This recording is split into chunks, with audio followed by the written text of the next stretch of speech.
What you're looking at here is the Canon 450D, an entry-level DSLR from the year 2008.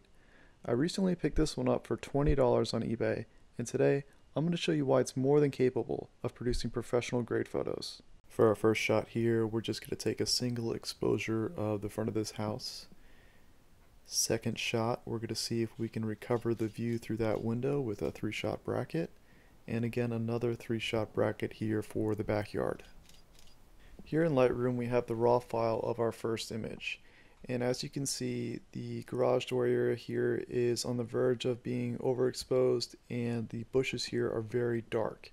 So I spent about maybe 30 seconds editing this in Lightroom, and then I brought it into Photoshop to do a quick sky replacement, and this is what we turned out with. We were able to recover a lot of the detail from the shadows, get these nice and bright, and the highlights, as you can see, were brought down quite a bit, and we still have detail there as well. And keep in mind, this is still just a single exposure. Okay, so our next scene, we did a 3-shot bracket. This was our neutral exposure, darkest, brightest, and then we combined them into an HDR image. And we ended up with this after, again, maybe another 30 seconds of editing after I applied one of my presets. The main thing I did here was just use the adjustment brush to darken the view and retrieve the detail on the other side of the window. This was the backyard and another HDR image. I also did a sky replacement in Photoshop real quick with this one. And this is just another image that any of my clients would be more than happy with. So I hope you can see that you don't need the latest or greatest camera to be able to produce high-level images. It's more about your shooting and editing abilities. If you'd like to learn more about improving those skills, you can check out the description of this video. I have an online course which covers that, and it also includes the presets I use in Lightroom for all the houses that I do. As far as my camera recommendation, I'd highly recommend any of the Canon Rebel series cameras, starting with the 450D, which you saw in this video. You could go as old as the 300D, which was the first Canon Rebel camera, which I'll actually be doing a video on soon. That one came out in 2003. But the 450D is the first one to use an SD card, so you don't need an adapter.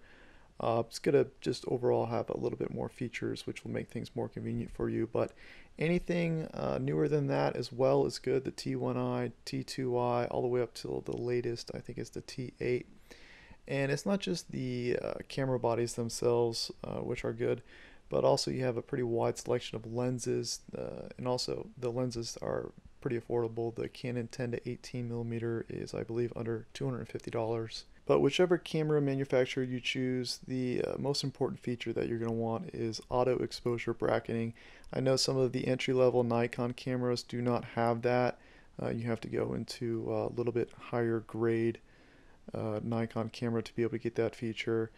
And then also take into consideration the prices of lenses. Some of these mirrorless cameras from Canon and Sony are very appealing, but if you look at some of the lenses, they're quite expensive. I think the main wide angle that people use for the Sony is like $600, and it's one of only, I think, 2 wide angles that are available for that camera body.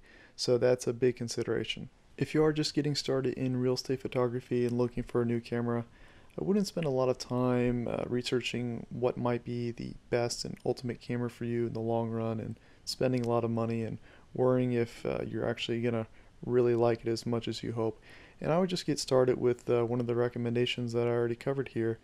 And one of the great things about buying a used camera on eBay is that you don't take that initial value loss that you get with a brand new product, where if you go to sell it the next day, it's now used and you're gonna lose at least $100, maybe $200-300.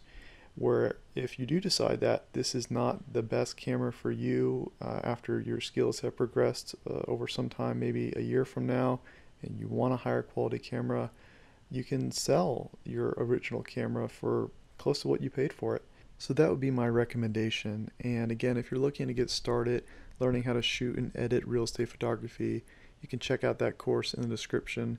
It's a really great guide and very easy to follow for any beginner or even intermediate real estate photographer.